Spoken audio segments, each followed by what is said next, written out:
그들에게 왕의 음식과 그가 마시는 포도주에서 날마다 쓸 것을 주어 3년을 기르게 하였으니 그 후에 그들은 왕 앞에 서게 될 것이더라.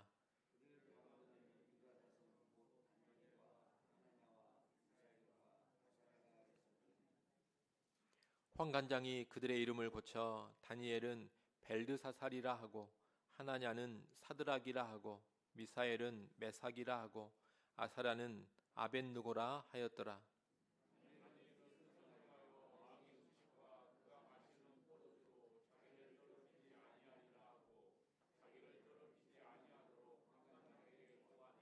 같이 봅니다. 하나님이 다니엘로 하여금 환관장에게 은혜와 궁유를 얻게 하신지라. 아멘. 예, 오늘 우리가 읽은 본문은 아주 유명한 본문입니다. 바벨론의 포로로 끌려간 다니엘과 세 친구의 모습인데, 그들은 바벨론 왕국에 특별히 선발되어서 3년 동안 교육을 받게 됐습니다.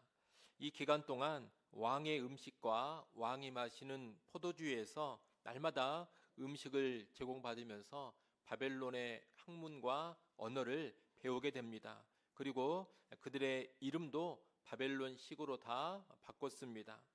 그런데 이런 상황에서 다니엘과 세 친구가 어떤 반응을 보이느냐, 8절 말씀을 한번 보겠습니다. 8절 말씀 우리 좀 전에 읽었습니다만 다시 한번 같이 읽어보겠습니다. 함께 읽습니다. 다니엘은 뜻을 정하여 왕의 음식과 그가 마시는 포도주로 자기를 더럽히지 아니하리라 하고 자기를 더럽히지 아니하도록 환관장에게 구하니. 아멘.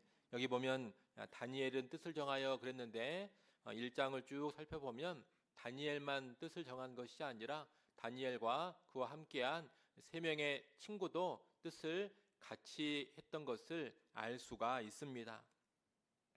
지금 다니엘과 세 친구는 왕이 주는 음식과 포도주를 거절을 하고 있습니다.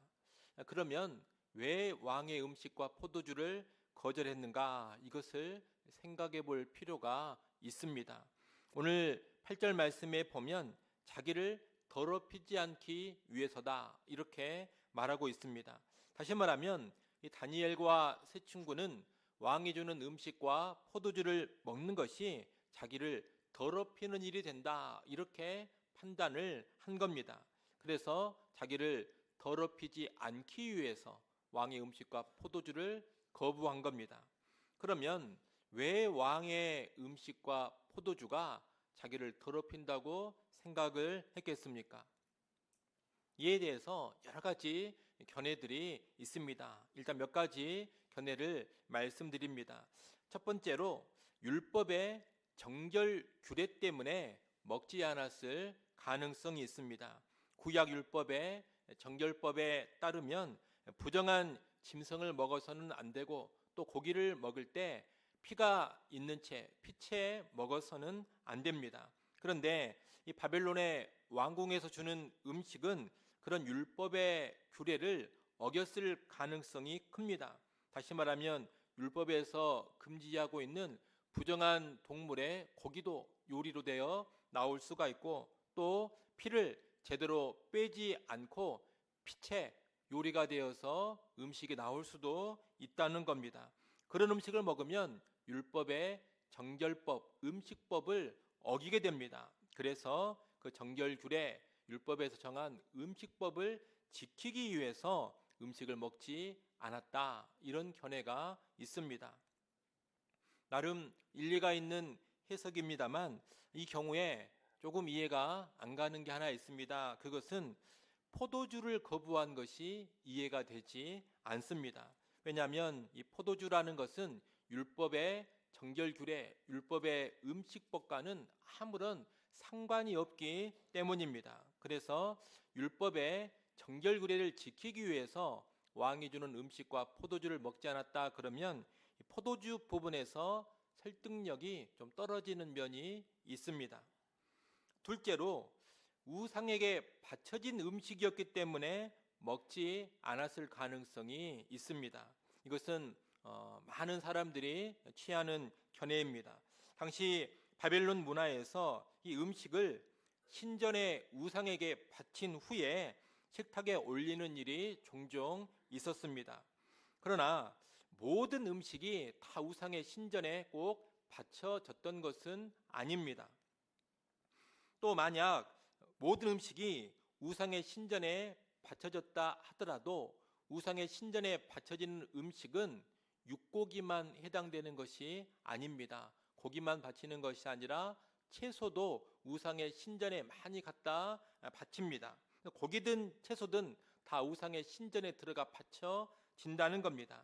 그런데 오늘 본문에 보면 이 다니엘과 세 친구가 채소는 또 먹습니다.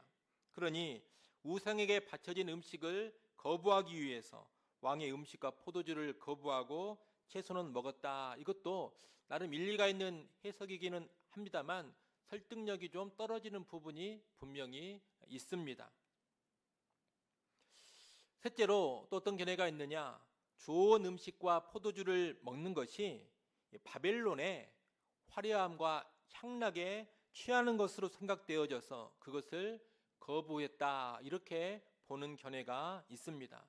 이 바벨론은 세상이라 할 수 있는데 세상이라 할 수 있는 이 바벨론의 화려함과 향락에 취하는 것이 하나님의 백성으로서 합당하지 않고 더럽혀지는 일이다. 이렇게 간주하고 왕의 음식과 포도주를 거부했다는 겁니다. 이것도 나름 일리가 있는 생각입니다만 이것도 역시 설득력이 좀 떨어지는 면이 있습니다. 일단 좋은 음식을 먹고 마시는 그 자체를 죄악시하는 것이 그렇게 성경적이지는 않습니다. 또 이게 좋은 음식을 먹는 것이 바벨론의 문화, 세상의 향락에 취하는 것으로 생각을 해서 거부했다면 아마 이 다니엘이 평생토록 좋은 음식을 먹지 않고 또 고기라든가 포도주를 먹지 않아야 했을 겁니다. 그런데 그렇지 않습니다. 다니엘은 이 뒤에 고기도 먹고 포도주도 마시고 좋은 음식도 먹습니다. 다니엘서 10장 3절 말씀을 한번 보겠습니다. 다니엘서 10장 3절 말씀 한번 보십시오.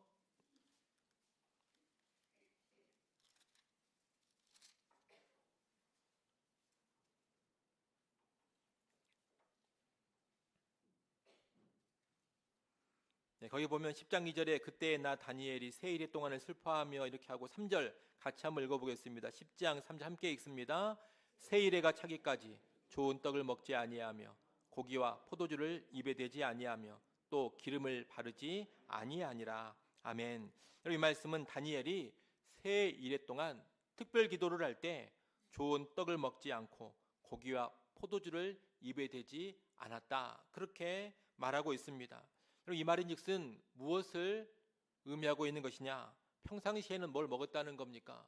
좋은 떡을 먹었다는 겁니다. 또 평소에는 고기와 포도주도 먹었다는 겁니다. 그런데 지금 특별히 간절히 기도해야 될 필요가 있어서 그런 좋은 음식을 다 끊어버리고 머리에 기름도 바르지 아니하고 아주 겸비한 태도로 소위 금식을 하면서 하나님 앞에 기도했다. 이런 말입니다. 여하튼 이 말씀을 보면 다니엘은 포로로 끌려간 땅에서 좋은 음식을 나중에 먹었다는 것을 알 수 있습니다. 그러니 바벨론의 화려함과 향락에 취하지 않기 위해서 왕의 음식과 포도주를 거절했다. 이것은 나름 일리는 있습니다만 그래도 설득력이 좀 떨어지는 면이 있습니다. 그래서 우리는 이런 견해들, 음식법을 지키려고 안 먹었다. 우상에게 바쳐진 음식이어서 안 먹었다. 바벨론의 화려함과 향락에 취하지 않기 위해서 안 먹었다.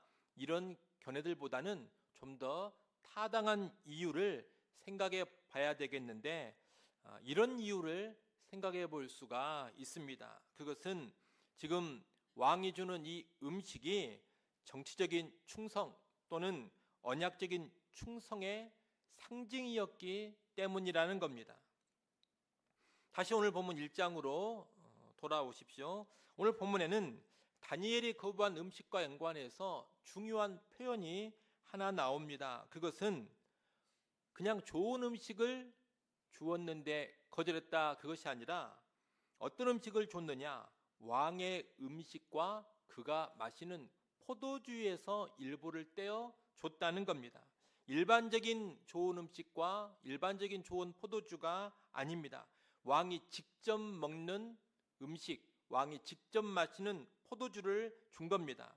이를 달리 말하면 왕이 자기의 식탁, 왕의 식탁에서 직접 하사해 준 음식들이다, 이렇게 말할 수가 있습니다. 그런데 여러분, 바벨론을 비롯한 이 고대 왕국, 고대 제국에서 왕의 식탁에서 직접 음식을 준다라는 것은 대단한 특권을 의미합니다. 특히 어떤 특권이냐? 왕의 식탁에 참여함으로써 왕이 철저히 너를 보호해 준다. 왕이 철저히 너를 책임져 준다. 너의 주인은 나다. 그리고 너는 나의 종이니 확실하게 너를 보장해 준다. 이런 의미를 담고 있다는 겁니다. 왕의 식탁에 참여한다는 것이 그저 끼니 하나 해결하는 그런 문제가 아니라는 겁니다. 왕과 생명의 공동체가 되고 왕과 주종 관계가 된다는 정치적인 언약, 종교적인 언약을 의미하는 행위입니다.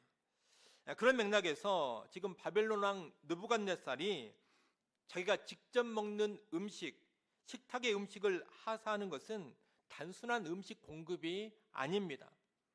그 왕의 식탁에서 나오는 음식을 먹는다는 것은 나는 이 음식을 공급해주는 느부갓네살 왕에 의해서 사는 자요, 이 느부갓네살에게 생명을 의탁하는 자다. 나는 이 공급자가 되는, 그리고 보호자가 되는 왕을 주인으로 모시고 이 왕에게 오롯이 충성하겠다, 이런 의미를 담고 있습니다. 한마디로 언약적인 복종의 표시입니다. 고대의 식탁에 참여한다, 왕의 식탁에 음식을 준다는 것이 다 이런 의미를 내포하고 있기 때문에 우리는 이런 해석을 충분히 할 수가 있습니다. 그런 예가 성경에 여러 군데 나옵니다. 사무엘하 9장 7절에 보면 다윗 왕이 무비보셋, 사울의 손자 무비보셋을 자기의 식탁으로 불러다가 내 식탁에서 먹게 하겠다, 이것도 그런 의미를 담고 있는 것이고, 또 열왕기상 18장 19절에 보면 이세벨의 식탁에서 선지자들이 음식을 먹는다, 이런 의미가, 이런 이야기가 나오는데 그것도 그런 의미에서 하는 말입니다. 열왕기상 18장 19절 말씀은 우리가 한번 찾아보겠습니다. 열왕기상 18장 19절입니다.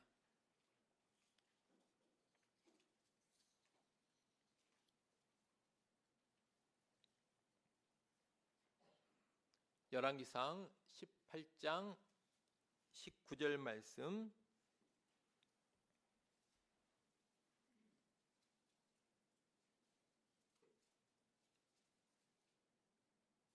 같이 한번 읽어보겠습니다. 열왕기상 18장 19절 함께 읽습니다.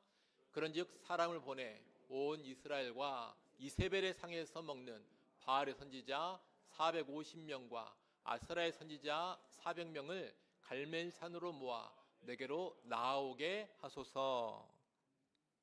지금 엘리야 선지자가 갈멜산에서의 대결을 앞두고 이세벨의 상에서 먹는 바알의 선지자 450명과 아스라의 선지자 400명을 갈멜산으로 모아라, 이렇게 말하고 있습니다. 어떤 표현이 나옵니까? 이세벨의 상에서 먹는다, 이런 표현이 나옵니다. 여러분, 이세벨의 상에서 먹는다라는 것은 단순히 밥을 같이 먹는다, 이런 뜻이 아닙니다. 그들이 이세벨의 정치적 보호를 받고 이세벨로부터 모든 공급을 받는 가운데 이세벨을 주로 섬기는 이세벨의 사람들이다, 이세벨의 종들이다, 이런 의미인 겁니다. 그런 맥락에서 다니엘과 세 친구에게 주어진 왕의 음식도 마찬가지였습니다.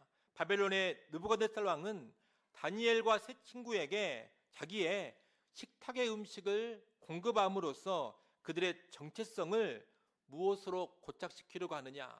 자기 종으로 고착시키려고 하는 겁니다. 너희를 먹이고 너희를 입히는 자가 누구냐? 너희를 먹여 살리는 자가 누구냐? 너희에게 모든 필요한 것을 공급하는 자가 누구냐? 바로 나 느부갓네살이다. 너희 생명의 공급자가 나다. 보호자가 나다.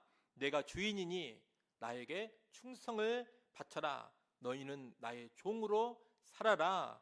이런 메시지를 내포하고 있는 것이 왕의 식탁에서 내리는 음식이 가지고 있는 뜻입니다. 그런데 다니엘과 세 친구가 뭘 한 겁니까? 이것을 거부한 겁니다. 거절했습니다. 그러고서 다니엘과 세 친구가 어떻게 합니까? 우리가 읽진 않았습니다만 12절로 한번 가보십시오. 오늘 본문 1장 12절에 보면 청하오니 당신의 종들을 열흘 동안 시험하여 채식을 주어 먹게 하고 물을 주어 마시게 한 후에 이렇게 말합니다. 뭘 요구합니까? 왕의 음식과 포도주는 거부하고 채소로 된 보잘것없는 음식을 요청합니다. 그것을 먹겠다는 겁니다. 그런데 이것이 그저 좋은 음식 거부하고 나쁜 음식 먹겠다, 단순히 이런 의미는 또 아닙니다. 지금 채식을 요구하고 있는데 이 채식에도 상징적인 의미가 있습니다. 여기서 다니엘이 요구한 채식, 히브리 언어로 보면 채소라는 단어입니다. 우리말로는 채식으로 번역을 했는데 원래 단어는 채소입니다. 근데 이 채소라는 히브리 단어는 창세기 1장 29절에서 하나님이 인간에게 먹을거리로 주셨던 씨 맺는 채소와 어원이 같은 단어입니다. 다시 말하면 지금 어떤 모양새냐? 다니엘과 세 친구가 바벨론 왕의 식탁에서 나오는 음식은 거부해버리고 하나님이 처음에 인간에게 주셨던, 하나님이 공급하셨던 바로 그 음식을 선택하고 있다는 겁니다. 이 말인즉슨 나는 바벨론 왕이 주는 그 화려한 음식이 아니라 창조주 하나님이 주신 그 음식을 먹으며 살겠다. 내 생명의 공급자는 누구라는 겁니까? 내 생명의 공급자는 바벨론 왕이 아니라 창조주 여호와 하나님이시다. 나를 먹이시고 나를 살리시는 분, 나의 공급자, 나의 보호자는 느부갓네살이 아니라 여호와 하나님이시다. 그러니 나는 누구에게만 충성을 하겠다는 겁니까? 나는 여호와 하나님께만 충성을 하겠다. 이런 결단입니다. 다니엘과 세 친구의 음식 거부와 채식의 선택은 바로 이런 신앙적 결단의 표시였던 겁니다. 우리가 오늘 본문에 이러한 다니엘과 세 친구의 모습을 보면 일단 놀라운 신앙의 유연함, 그 유연성을 보게 됩니다. 여러분, 이 다니엘과 세 친구가 결코 무조건적인 거부론자가 아닙니다. 뭔가 신앙에 조금만 부정적인 요소가 보여지면 바로 거부해버리고 어떤 문제가 될 소지가 조금이라도 담겨져 있으면 다 배척해버리고 그러지를 않고 있습니다. 그들은 바벨론의 학문과 바벨론의 언어는 열심히 배웠습니다. 성경만 배워야 한다, 하나님을 인정하는 유대의 학문만 배워야 한다, 이러지를 않았다는 겁니다. 여러분, 바벨론의 학문은 여호와를 경외함이 전혀 없습니다. 하지만 하나님을 전혀 인정하지 않는 바벨론의 학문을 배웠고 바벨론의 언어를 익혔습니다. 또 자기들의 이름이 벨드사살, 사드락, 메삭, 아벳느고 이런 우상의 이름이 다 들어가 있는 그런 호칭으로 바꾸어지는 것도 감수를 했습니다. 여러분, 다니엘은 하나님은 나의 재판관 이런 뜻입니다. 다니엘 이름이 뭘로 바뀝니까? 벨드사살로 바뀝니다. 이 벨은 바벨론의 주요한 신의 이름입니다. 벨드사살은 벨이 그의 생명을 보호하소서 이런 뜻입니다. 바벨론의 우상이 지금 들어가서 이름이 만들어진 겁니다. 하나냐는 여호와께서 은혜로우시도다 이런 뜻입니다. 근데 하나냐 이름이 뭘로 바뀝니까? 사드락으로 바뀝니다. 사드락은 아크라는 태양신이 있는데 아크의 명령 이런 뜻을 가지고 있는 이름입니다. 미사엘은 하나님과 같은 이 누구인가 이런 뜻인데 이름이 메삭으로 바뀝니다. 메삭은 아쿠, 태양신이 아쿠인데 아쿠와 같은 자 누구인가 이런 뜻입니다. 아사라는 여호와께서 도우셨다라는 뜻인데 아벳느고로 바뀝니다. 이 아벳느고는 느보의 종 이런 뜻입니다. 느보는 지혜와 문학의 바벨론 신입니다. 지금 원래는 다 여호와 하나님이 담겨져 있는 이름이었는데 다 뭘로 바뀌어버렸습니까? 바벨론식의 이름으로 바뀌다 보니까 바벨론의 신, 바벨론의 우상이 다 가미된 그런 이름으로 바뀌어져 버린 겁니다. 근데 그런 이름 싫다 하고 거부하지를 않습니다. 그냥 이름이 바뀐 것을 다 수용을 합니다. 만약 다니엘과 세 친구가 이 모든 것에 대해서 강경하게 아니요 이렇게 응했다면 그들은 바벨론의 지도자가 되어서 하나님의 영광을 나타낼 기회를 얻지 못했을 겁니다. 여기서 우리가 중요한 영적 원리를 배우는 겁니다. 본질이 아닌 것에는 유연하되 본질적인 것에는 목숨을 거는 지혜입니다. 다니엘과 세 친구에게 있어서 학문을 배우고 언어를 배우고 외적인 이름이 바뀌는 것은 이 바벨론이라는 세상 속에서 포로로 끌려가 살아가기 위한 수용의 영역이었습니다. 그것은 비본질적인 것이었고 그 자체는 죄가 아닙니다. 하지만 왕의 음식을 먹는 것은 차원이 다른 일입니다. 그 상황에서는 단순히 음식을 먹는 그런 양식 공급의 문제가 아니었던 겁니다. 앞서 살펴본 것처럼 그것은 나의 주인은 바벨론의 왕이고 나는 바벨론의 왕에게 충성을 바치겠다는 언약적인 결단이고 언약적인 선언이 되는 겁니다. 다니엘과 세 친구는 그것은 용납할 수가 없었던 겁니다. 그래서 수용하지 않고 거부를 한 겁니다. 우리가 바로 이 지점에서 비본질에는 유연하지만 본질에는 목숨을 거는 그런 지혜를 배우게 된다는 겁니다. 여러분, 다니엘과 세 친구에게 있어서 무엇이 수용 가능했고 무엇은 절대로 용납할 수 없었는가? 이것을 오늘 우리도 잘 알아야 하겠습니다. 이들의 결단은 과거 우리 민족의 예를 비춰보면 좀 더 쉽게 이해가 될 수 있습니다. 우리는 아픈 역사가 있지 않습니까? 일제 강점기라는 아픈 역사가 있습니다. 그때 신앙 선배들의 모습이 오늘 본문에 이 다니엘과 세 친구와 유사한 면들이 좀 있습니다. 당시 일제는 우리 민족의 정체성을 말살하기 위해서 일본어 사용을 강요했습니다. 그래서 조선어를 학교에서 배우지 못하게 하고 일본어만 가르쳤습니다. 또 성과 이름도 어떻게 했습니까? 일본식으로 다 바꾸라 그러지 않았습니까? 소위 창씨 개명에 압력을 가했습니다. 이름을 바꾸지 않으면 학교에 갈 수도 없었고 식량을 배급받을 수도 없는 그런 생존의 위협을 받아야 했습니다. 그런 상황 속에서 대다수 신앙의 선배들은 그런 부분은 수용을 했습니다. 일본어 교육을 받는 것, 창씨 개명하는 것, 대다수 신앙의 선배들이 수용을 했다는 겁니다. 근데 그것은 수용했던 사람들이 끝까지 목숨을 걸고 거부했던 것이 있었습니다. 여러분 그게 뭡니까? 신사참배였습니다. 신사참배는 절대로 용납할 수 없다 그러면서 감옥에 갇히고 또 죽어나가는 그런 일을 당하면서도 수용을 하지 않았던 겁니다. 왜 그렇습니까? 깨어있는 신앙인들은 이 신사참배가 하나님이 아닌 천황을 주인으로 고백하게 하는 충성의 대상을 바꾸게 하는 본질의 문제였다는 것을 정확하게 알았기 때문입니다. 그래서 창씨개명이라든가 일본어 교육은 수용하고 감수했지만 신사참배는 단호하게 거부를 했던 겁니다. 이름을 빼앗기는 그런 수치는 참을 수 있지만 영혼의 주권을 넘겨주는 그런 일은 용납할 수가 없었다는 겁니다.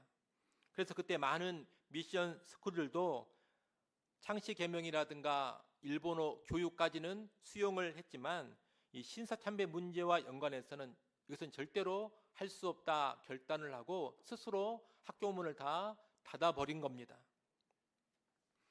오늘날 우리도 이 세상 속에서 살아갈 때 이런 분별력이 필요합니다. 여러분, 우리의 외적 이름은 바뀔 수 있습니다.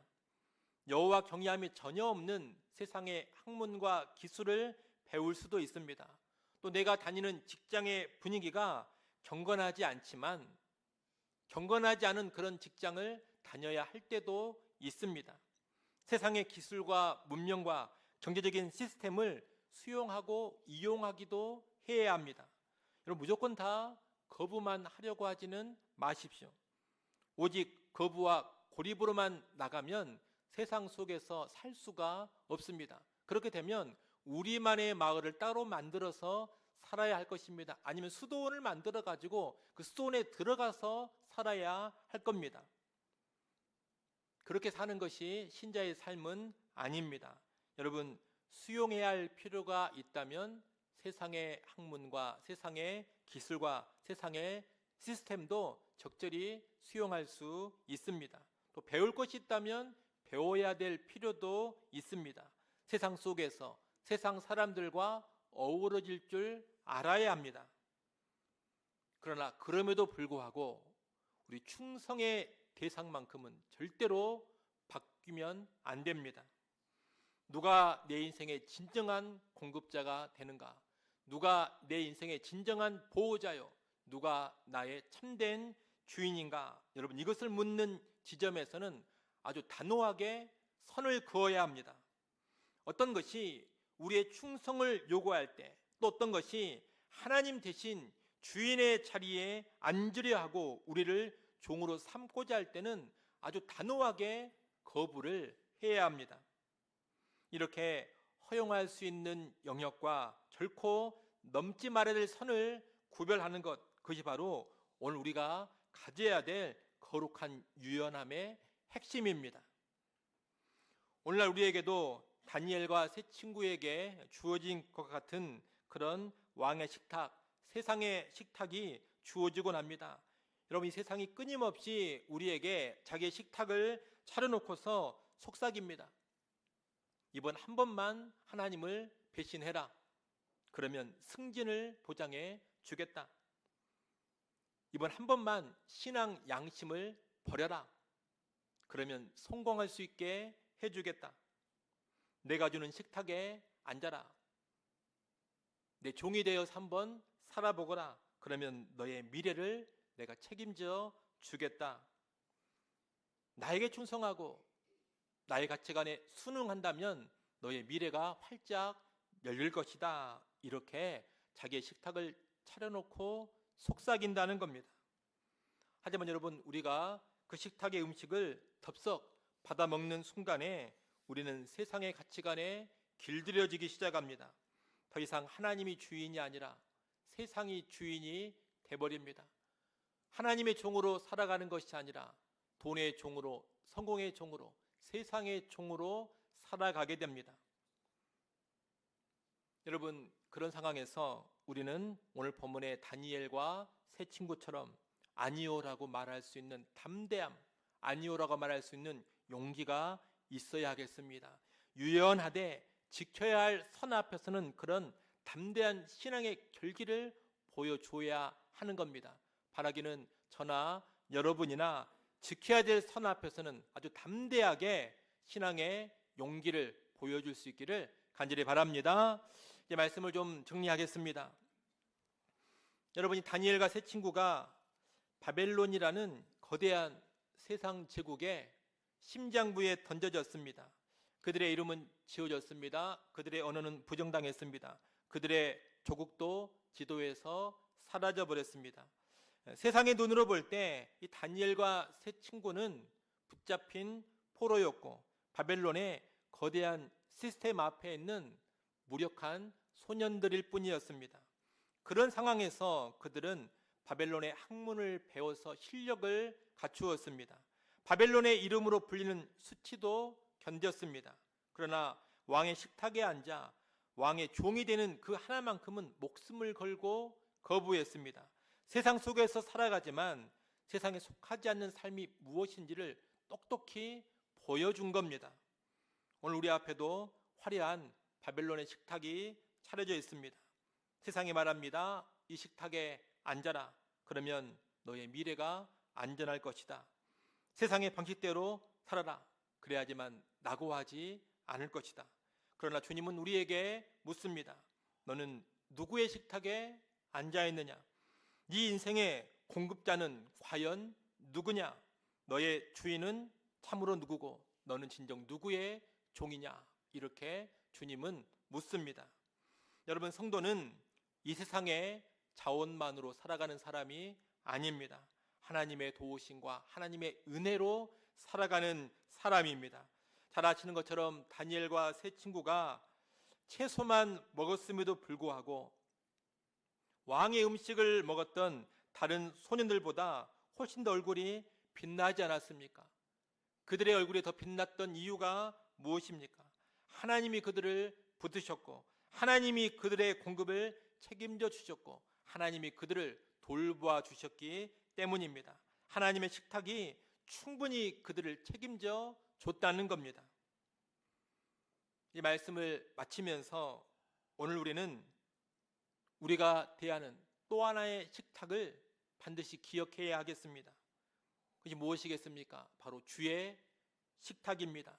달리 말하면 성찬의 식탁입니다. 여러분, 다니엘과 세 친구가 왕의 식탁을 거절할 수 있었던 이유는 이미 그들의 영혼이 하나님이 베푸시는 하늘의 식탁으로 만족하고 있었기 때문입니다. 오늘 우리도 마찬가지입니다. 우리가 바벨론과 같은 이 세상의 유혹을 이길 수 있는 힘은 그저 나의 의지나 나의 결단에서 나오는 것이 아닙니다. 주님께서 친히 차려주신 성찬의 식탁에서부터 나오는 겁니다. 여러분, 성찬이 무엇입니까? 주님의 살과 피를 먹고 마심으로 나는 주님께 속한 사람입니다. 내 생명의 근원은 바로 예수 그리스도십니다. 나는 예수로 인해 사는 자요, 나는 예수의 종입니다. 이렇게 고백하고 선포하는 그런 자리가 바로 성찬의 자리입니다. 다시 말하면 언약적 충성을 다시금 확인하고 다짐하고 결단하는 자리가 성찬의 자리, 주님의 식탁인 것입니다. 왕의 음식과 포도주를 거절하고 대신 채소를 먹은 다니엘과 세 친구처럼 오늘 우리는 생명의 떡이신 예수 그리스도를 먹습니다. 그리고 주님이 주시는 언약의 잔 예수 그리스도의 피를 마십니다. 매일매일의 삶 속에서 이 주의 식탁을 가슴에 품고 사는 사람은 이 세상이 제 아무리 화려한 식탁으로 유혹에도 절대로 흔들리지 않습니다. 이미 더 귀하고 영광스러운 식탁의 주인과 함께하고 있기 때문입니다. 여러분, 세상의 식탁 앞에서 비굴해지지 마십시오. 우리는 만왕의 왕이신 주 예수의 식탁에 초대받아서 그 식탁에 함께하고 있는 사람들입니다. 세상이 주는 세상 왕들의 음식에 결코 여러분의 영혼을 팔아넘기지 마십시오. 대신 나를 위해 자기의 몸을 생명의 양식으로 내어주신 예수님의 식탁을 늘 바라보십시오. 우리가 뜻을 정하여 그분의 식탁에 계속 머무를 때 하나님께서는 반드시 우리의 삶을 책임져 주십니다. 왕의 음식보다 더 귀한 하나님의 은혜가 임할 것이고 왕의 포도주보다 더 강력한 성령의 능력과 도우심이 우리에게 임할 겁니다. 아무쪼록 주 예수의 식탁에 참여하는 자들로서 오직 주 예수께만 충성하고 하나님만 주인으로 삼고 살아가는 우리 모두가 될 수 있기를 간절히 바랍니다. 함께 찬양